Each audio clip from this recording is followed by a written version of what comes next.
Hello my dear divine souls, कैसे हैं आप सब। उम्मीद करते हैं आप सब अच्छे होंगे और अपनी जर्नी को लीड और असेंड कर रहे होंगे।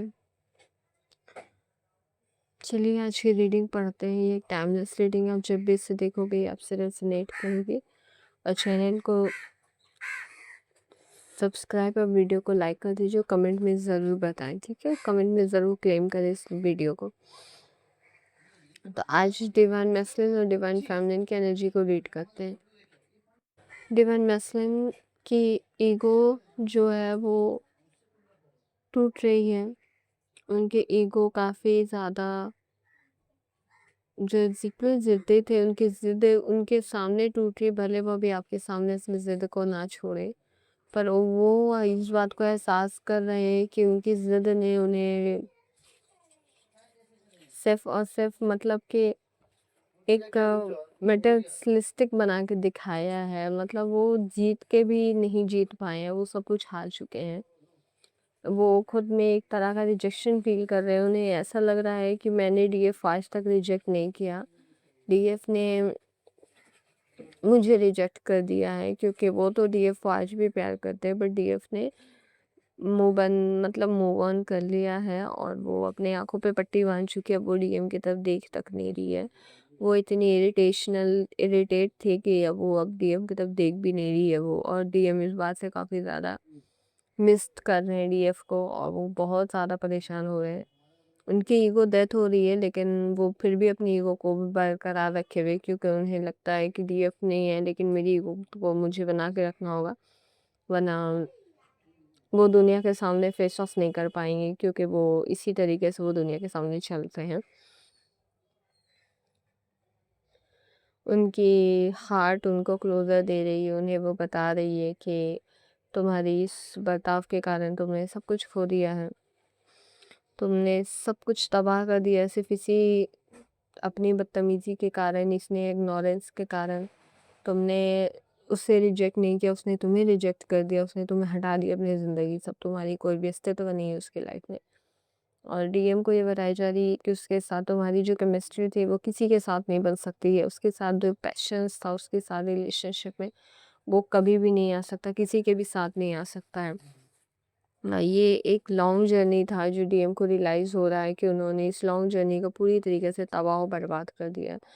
अब वो इस अकेलेपन में अकेले अकेले घुट रहे हैं, और उनके अकेलेपन उन्हें खाई सी जा रही है। उन्हें एक अंधेरा दिख रहा है अपनी ज़िंदगी में, और वो पूरी तरीके से खुद को ब्लॉकेज फील कर रहे हैं। उनकी सुकून पूरी तरीके से तबाह कर दी गई है। अब उनके पास कोई भी ऑप्शंस नहीं दिख रहा। अब उन्होंने अपनी ईगो बचाते बचाते अपनी सुकून खो दिया। उनकी उम्मीद जो थी वो की उम्मीद पूरी तरीके से ख़त्म हो रही है।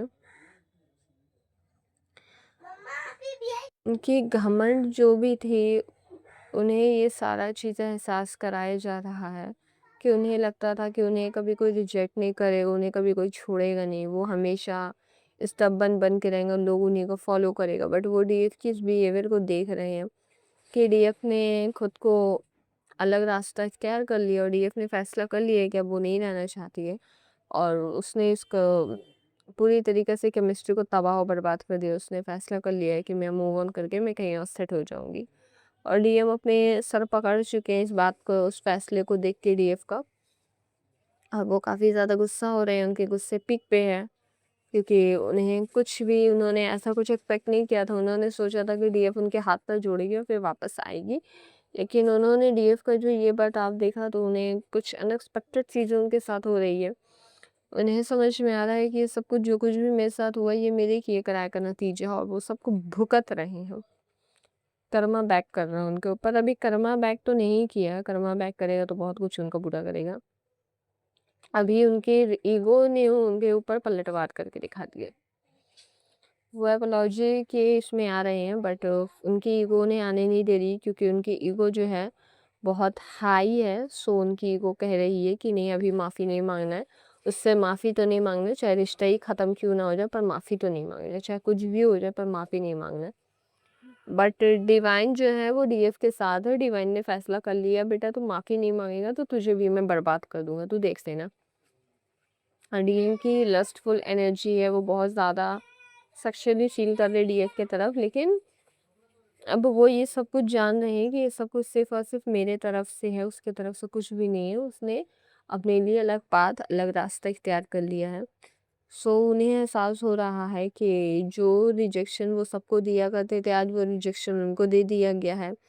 वो जो सबको कहा करते थे कि मैं तुमसे इरिटेट हो गया हूँ, आज उन्हें ये कहा जा रहा है एनर्जी लेवल पे कि मैं तुमसे इरिटेट हो चुकी हूँ, अब मुझे तुम नहीं चाहिए। और वो देख रहे हैं कि डीएफ की केमिस्ट्री शायद किसी और के साथ बन भी चुकी है, क्योंकि स्पार्क दिख रहा है। क्योंकि कार्ड्स में स्पार्क आने का मतलब ही ये है कि उसकी लाइफ में, डीएफ के लाइफ में स्पार्क आ गया है। वो ये सब चीज़ वो देख रहे हैं और उन्हें काफ़ी ज़्यादा लग रहा है कि उसकी लाइफ में लाइट है और मेरे लाइफ में डार्क है। सो वो चाहते हैं उसकी ये जो न्यू है उसे ब्रेक करना, बट वो समझ रहे हैं कि मैं इसे ब्रेक नहीं कर सकता, क्योंकि उन दोनों की केमिस्ट्री बहुत अच्छी है। और ये बात वो समझते हैं कि डीएफ कहीं भी होती है, डीएफ की केमिस्ट्री किसी के भी साथ अच्छी बन जाती है। सो ये चीज़ उन्हें थोड़ा परेशान कर रही है और उन्हें ओपन हार्ट करने पे मजबूर कर रही है। उन्हें बार बार कह रही है कि अपने दिल का सुनो, अपने दिल से जवाब दो, अपने दिल को खोलो, इस तरीके से बिहेव मत करो उसके सामने, थोड़ा इमोशनल हो, उसको समझाओ। बट वो स्टब्बन है, उनकी ज़िद उनके सामने, उनका दिल उनके सामने दम तोड़ रहा, पर उनका ज़िद कायम है। और वो अपनी ज़िद में इतने बिटर होते जा रहे हैं कि कुछ नहीं कहा जा सकता। सो वो अपनी वैल्यू को खुद से उन्होंने गिरा दिया है।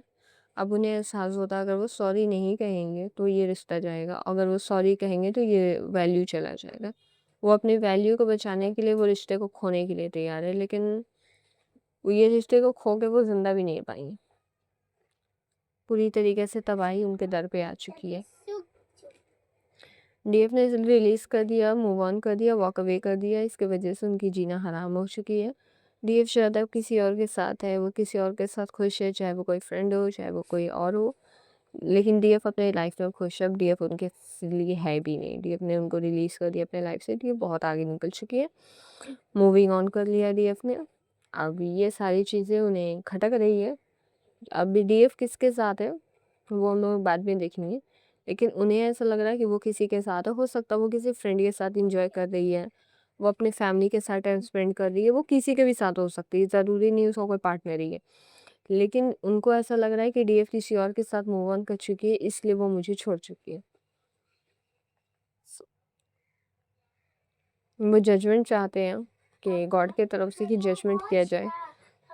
वो चाहते हैं कि जो चीज़ें उनको दिखाई जाती है, जैसे ड्रीम्स में हो गई, टेलीपैथी हो गई, उनको जो जो चीज़ें फ़ील होती है वो सारी चीज़ें उनको दी जाए। अगर मतलब कि डीएफ उनकी है तो उनको दे दी जाए, अगर नहीं है तो उनको क्लैरिटी दी जाए। बट ऐसा कुछ भी उनके तरफ नहीं आ रहा है, क्योंकि ये सारी चीज़ें उनके तरफ से, गॉड की तरफ से कुछ भी नहीं है। गॉड ऐसा कुछ नहीं कर रहे, उनका दिमाग ये सब कुछ उनके साथ खेल खेल रहा है। डीएफ अपने लाइफ में एक्साइटमेंट है, खुश है। वो चेसिंग, अब वो किसी तरह का डीएम को ना चेस कर रही है ना कुछ कर रही है, डीएम से वो भाग रही है, डीएम के साथ उसको वक्त नहीं बिताना, वो अपने गुड टाइम को एंजॉय कर रही है। डीएफ खुद के साथ एंजॉय कर रही है, वो एक पौधे की तरह खुद को बना रही है और खुद को निखार रही है। उसने खुद को बहुत ही, मतलब कि जड़ के साथ पकड़ा हुआ है, और वो अब उस तरह की नहीं रही कि वो ऊपर ऊपर से बस स्ट्रॉन्ग दिख रही है। वो एक बहुत ही स्ट्रॉन्ग पौधा दिख रही है, वही पौधा अब धीरे धीरे दरख्त बन रहा है। सो उसे तोड़ पाना नामुमकिन है, क्योंकि वो बहुत स्ट्रॉन्ग बन चुकी है, वो अपनी वैल्यू को जान चुकी है। उसने जो काम किया है खुद के ऊपर, उसका काम ये रिजल्ट दिखा रहा है कि जिसने उसको रिजेक्ट किया उसको रिजेक्शन फील हो रही है।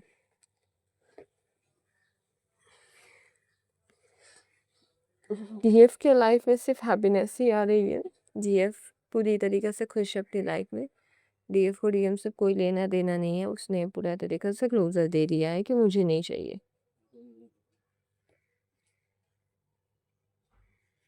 डीएफ ने वॉक अवे कर दिया है। सारे ये जो भी चीज़ें उसके लाइफ में क्रिएट की गई, उन सबको डीएफ ने छोड़ के डीएफ ने अकेला चलना शुरू किया, और ये जो कोल्ड बिहेवियर था डीएम को, उसका उसने इग्नोर किया, उसने कहा जाने दो, अब मुझे उससे कोई मतलब नहीं। मतलब डीएफ जो है वो अपनी एनर्जी में आ रही है, और कई सारे डीएफ ने मुझे फ़ोन करके भी बताया है कि मैम मुझे ऐसा फ़ील हो रहा, वैसा फ़ील हो रहा, कि मतलब मैं डीएम की तरह बिहेव कर रही हूँ। तो डेफ़िनेटली एनर्जी शिफ्ट तो हो रही है, और बहुत सारी की एनर्जी और भी शिफ्ट अभी होगी, क्योंकि अभी जो दिखाया जा रही जो पोर्टल है, ये पोर्टल में ज़्यादातर डीएम्स की एनर्जी शिफ्ट हो जाएगी। थोड़ा-सा आप इनर वर्क करोगे ना, तो आपकी एनर्जी में बहुत बड़ा शिफ्ट आएगा। क्योंकि ये पोर्टल ना आपको ना मतलब कि आगे से पुश कर रहा है कि आप जल्दी-जल्दी काम कर लो। क्योंकि ये पोर्टल, ये जो 6 का जो पोर्टल होता है ना, ये 6 का पोर्टल एक डिवाइन पोर्टल होता है। तो इसी में देखिए लव भी इसी में होता है, डेविल भी उसी में होता है, डिवाइन भी इसी में होता है, तीनों एक ही पोर्टल में होता है। सो ये जो 2026 का जो पोर्टल चल रहा है ना, उसके वजह से ये डीएफ की जो जर्नी है वो काफ़ी जल्दी फास्ट हो चुकी है, तो थोड़ा-थोड़ा इनर वर्क से भी बहुत बड़ा असर पड़ रहा है। लेकिन अब जब डीएफ कुछ भी इनर वर्क नहीं करेगी, वो सिर्फ बैठ के सोचते रहे कि डीएफ मेरे लाइफ में आ जाए, तो ऐसा कुछ नहीं होने वाला है, यहाँ पे कोई चमत्कार नहीं होता है। हर चीज़ें के पीछे एक पे कॉस्ट होती है, आप जब तक उसका कॉस्ट नहीं पे करोगे, आप उसको हासिल नहीं कर सकते। डीएफ ने बहुत वक़्त कॉस्ट पे किया है। अब डीएफ ने फैसला किया है कि मैं अपना कद्र करूँगी, ना कि किसी और का। और डीएफ ने साफ तौर पे क्लियर बता दिया है कि no, I am not interested. So DM को ये बात खल रही है, और डीएम कभी ऐसा एक्सपेक्ट नहीं किया था कि डीएफ इस तरीके से मूव ऑन कर जाएगी, और वो वेट कर रहे हैं कि डीएफ आ जाए। बट उन्हें ऐसा लगता है कि अब डीएफ नहीं आएगी, वो वक्त देखते रह जाएंगे। क्योंकि वक्त जो है, जैसे पहले डीएफ सोचती थी कि डीएम नहीं आएंगे, वैसे ही डीएफ का जो वक्त, ये जो टाइम चल रहा है, ये टाइम ने डीएम को पूरी तरीके से उस जोन में लाके खड़ा कर दिया जहाँ पे पहले डीएफ थी। सो अब पूरी तरीके से डीएम डीएफ की कंट्रोल में है। वो भले थर्ड पार्टी, फोर्थ पार्टी करेंगे, लेकिन उनके दिलो-दिमाग में सिर्फ़ डीएफ छाई हुई है, क्योंकि उन्हें कोई रिजेक्ट करे ये उनको बर्दाश्त नहीं है, और डीएफ ने उनको रिजेक्ट कर दिया है। सो रिजेक्शन की वजह से वो काफ़ी हर्ट हो चुके हैं, और वो खुद को ये रिजेक्शन, और उन्हें इस बात का भी डर है कि अगर ये लोगों को पता चल गया कि डीएफ ने मुझे रिजेक्ट कर दिया, तो मेरी क्या इज़्ज़त रह जाएगी। तो उन्होंने इसके लिए भी डीएफ से एक सेकंड चांस माँगना चाहा कि मैं डीएफ से एक सेकंड चांस माँगूँगा, और मैं बोलूँगा कि ये सब कुछ ठीक कर दो, मैं सब चीज़ें मैं फिर से ठीक कर दूँगा, मुझे एक लास्ट अपॉर्चुनिटी दे दो। बट डीएफ जो है, इन्हें कोई अपॉर्चुनिटी नहीं देने वाली। डीएफ ने क्लियरिटी अपना फैसला सुना दिया है, क्योंकि डीएफ का साफ कहना है, मैं अब खुद को चुन चुकी हूँ, मैं अब तुम्हें नहीं सेलेक्ट करूँगी। सो अब अगर उनको आना होगा, तो वो सेकंड और थर्ड अपॉर्चुनिटी के लिए नहीं, सारी मिस्टेक्स जो उन्होंने की है उन सबको सुधारनी पड़ेगी, तब डीएफ उनको आने देगी अपने लाइफ में। क्योंकि डीएफ बहुत स्ट्रांग हो चुकी है, अब डीएफ से ज़्यादा डीएम के पास एनर्जी रही नहीं, डीएम पूरी तरीके से ड्रेन हो चुके हैं। अब वो विक्टिम वाला खेल नहीं खेल सकते डीएफ के साथ। डीएफ के सामने अगर वो विक्टिम बनेंगे, तो डीएफ अच्छी तरीके से उनको क्लास लगा देंगे। सो डीएम पूरी तरीके से बर्बाद हो रहे हैं, एकदम ऑब्सेशन उन्हें तबाह कर रही है। और डीएफ जो है वो बहुत ज़्यादा हाई हो चुकी है, और उनको यही चीज़ बर्दाश्त नहीं हो रही है कि अगर लोगों ने ये बात कह दिया उससे कि तूने उसे रिजेक्ट नहीं किया, उसने तुझे रिजेक्ट किया, क्योंकि वो तो अपनी ज़िंदगी में खुश है। अगर वो रिजेक्ट करती, तो फिर तो वो परेशान होती, वो तुझसे बात करने की कोशिश करती। वो तो किसी और के साथ खुश है, वो कोई और काम में खुश है, वो तो अपनी ज़िंदगी में खुश है। तू पलट के, तू, वो तुझे नहीं देख रही पलट के, तू तो आज भी उसके बारे में ज़िक्र करते रहता है। तो उन्हें इस बात का डर है कि जितना उन्होंने खुद को वैल्यूएबल बनाया था, डीएफ उनकी सारी वैल्यू को गिराने वाली है। सो वो अपनी वैल्यू को बचाने के लिए वो काफ़ी स्ट्रेस में आ चुका है, और उनके स्ट्रेस उन्हें जवाब दे रही है। उन्हें स्ट्रेस कह रही है कि डीएफ के पास जाओ, अपने सारे ईगो को वहाँ पे क्लैश करो, तबाह करो, उसके बाद अपने माफ़ी मांगो और उसको वापस लेके आओ। सो ये थी डीएम की एनर्जी, और इसी का अपोजिट है डीएफ की एनर्जी। डीएफ ने जो कुछ भी किया है, उसी की वजह से डीएम की हालत बेहाल हो चुकी है। डीएफ ने जो थोड़ा बहुत भी इनर वर्क किया है ना, वो इनर वर्क बहुत रंग ला रही है, क्योंकि ये जो पोर्टल है, ये डीएफ को हेल्प करने के लिए ये आई है। ये जो जस्टिस पोर्टल है, जिसने भी गलत किया है ना, उसे इस साल में ज़रूर दिखा दिया जाएगा कि उसने गलत किया है। ये साल हर किसी को उसका चेक कराने के लिए आ रही है कि तुम कितना सही हो, तुम कितना गलत हो। सो अगर आप 2026 को प्लस करके देखो तो आपको समझ में आ जाएगा कि ये एक तरह का 11 है जब आप इसको प्लस करते हो तो। और जब 26 और 6 और 3 को प्लस करो तो 9 है, फिर आप देखो तो 6 है। तो ये पोर्टल जो है आप पूरी तरीके से देखोगे तो आपको समझ में आएगा ये एक डिवाइन नंबर बना रहा है ये पोर्टल। सो इसी वजह से अभी जो है थोड़ी थोड़ी जो यूनिवर्स है वो क्वांटम लीप ले रही है, क्वांटम जंप कर रही है वो, जिसके वजह से चीज़ें बहुत जल्दी अपने हालात पे आ जा रही है।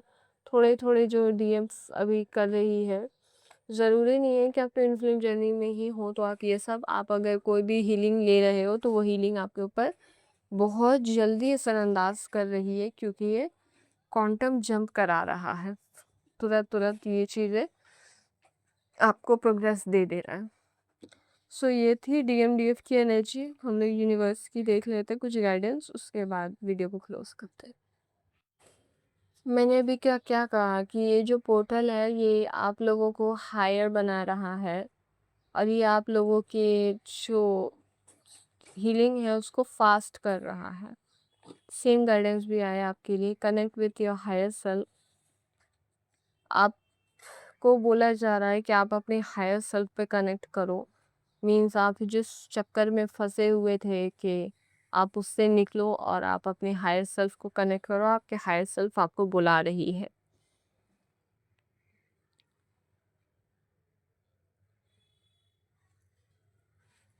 आपकी विजडम, ये सारी चीज़ें अब पहले जितनी भी आप ना समझते, अब आपको सारी विजडम दी जाएगी।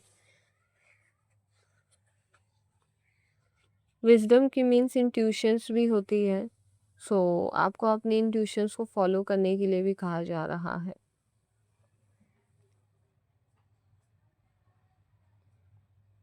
और आपको आपके ड्रीम्स को कोडिंग करने के लिए भी कहा जा रहा है कि अपने ड्रीम को डिकोड करो, उसके सिंबल्स को देखो, और ये जो डेविल अटैक्स आपके ऊपर होता है उसको भी देखो। अपने ड्रीम्स को सबकॉन्शियसली आपको बोला जा रहा है कि आपका सबकॉन्शियस माइंड आपको कुछ सिंबल दे रहा है, कुछ रिवलेशंस के लिए, कुछ बदलाव के लिए। सो आप उसको कोड करो और आगे बढ़ो, क्योंकि आपकी ड्रीम ही और आपकी इंट्यूशन ही आपको गाइड कर सकती है कि आपका लाइफ जर्नी क्या है। और आपको इमोशनल हीलिंग के लिए कहा जा रहा है, जो काफ़ी डीएफ ने किया है, इसलिए आज जितना इमोशनल हील्ड है। और आपको इमोशनल रिलीजिंग के लिए कहा जा रहा है, हार्ट रिकवरी के लिए, कि ये जो पेन वेन आपको दिया गया है ये सब चीज़ें को रिलीज़ करो और आप अपना हार्ट को, क्या बोलते हैं उसको, रिकवरी लो, आप अपने हार्ट का करवाओ, जो भी देख लीजिएगा आप। सो आपको आपके हार्ट के ऊपर फोकस करने के लिए कहा जा रहा है कि आप अपने हार्ट को इमोशनली स्ट्रॉन्ग बनाओ, क्योंकि डीएफ ने ऑलरेडी बहुत ही अपने आप को कमज़ोर बना रखा था। हमेशा हर किसी को सिंपैथी देना डीएफ के लिए मानो जैसे कि एक तो लाइफ पर्पस बन चुकी थी, लेकिन अब ऐसा कुछ मत करना। अब खुद को फर्स्ट प्रायोरिटी बनाओ। स्टारलाइट आपको गाइडेंस दे रहे हैं, यूनिवर्स आपको डायरेक्शन दिखा रहे हैं, आपके विजडम आपको रास्ता बता रहे हैं। सो आपको पूरी तरीके से प्रोटेक्ट किया गया और आपको हर तरह से गाइडेंस दी जा रही है। सो जो भी कुछ देखो आप, ऐसा कि कभी आपसे कोई कुछ बात कर रहा है तो उसकी बातों को गौर से सुनो कि वो वहाँ से आपके लिए कोई गाइडेंस आ रही होगी, क्योंकि हर तरफ से स्टारलाइट ने आपको घेर रखा है, तो हर तरफ आपके लिए कुछ ना कुछ गाइडेंस है। सो लोगों की बातों को सुनो, लोगों की बातों को गौर से सुनो, बस उनकी बातों को जवाब मत दो, और अपनी एंगर को थोड़ी कंट्रोल में रखो, क्योंकि एंगर आपकी एनर्जी को डाउन कर देती है। सो आपके स्टारलाइट आपको गाइडेंस दे रहे हैं, और आप अपने आप को इमोशनल वीक नहीं करना, आपको इमोशनली बहुत स्ट्रांग होना है, और आपको अपने ड्रीम्स को कोड करना है, और आपको अपनी इनर सेल्फ के साथ ऑल टाइम कनेक्ट रहना है। बाहर क्या भी हो रहा, बट आपकी इनर सेल्फ के साथ आपको कनेक्शन में रहना है। सो ये थी यूनिवर्स की गाइडेंस आप लोगों के लिए कि हर एक चीज़ पे नज़र रखो, कौन क्या बोल रहा है, कहाँ क्या हो रहा है, हर चीज़ पे नज़र रखो, आपके लिए सब में गाइडेंस है। सो मिलते हैं हम लोग नेक्स्ट एनर्जी अपडेट में। तब तक आप लोग अपना ध्यान रखिए, खुश रहिए और वीडियो को सब लाइक कर दीजिए, चैनल को सब्सक्राइब कर दीजिए ताकि आप लोग को नेक्स्ट एनर्जी अपडेट टाइम पे मिल सके। आप लोग को कोई भी क्वेरीज होगी आप लोग पूछ लीजिएगा कमेंट में, और नंबर दिए गए हैं, आप लोग को कॉल करके पूछना, कॉल करके पूछ लीजिएगा। हीलिंग या गाइडेंस कुछ भी चाहिए आप लोग बस कांटेक्ट कीजिए मुझसे। मैं देखूंगी आप लोगों को किस तरीके से हीलिंग चाहिए, आप लोगों की जर्नी, आप लोग कहाँ पे हो। मैं आप लोगों को गाइडेंस करूंगी, फ्री ऑफ कंसल्टेशन है। सो मिलते हैं हम लोग नेक्स्ट एनर्जी अपडेट में, तब तक के लिए अपना ध्यान रखिए।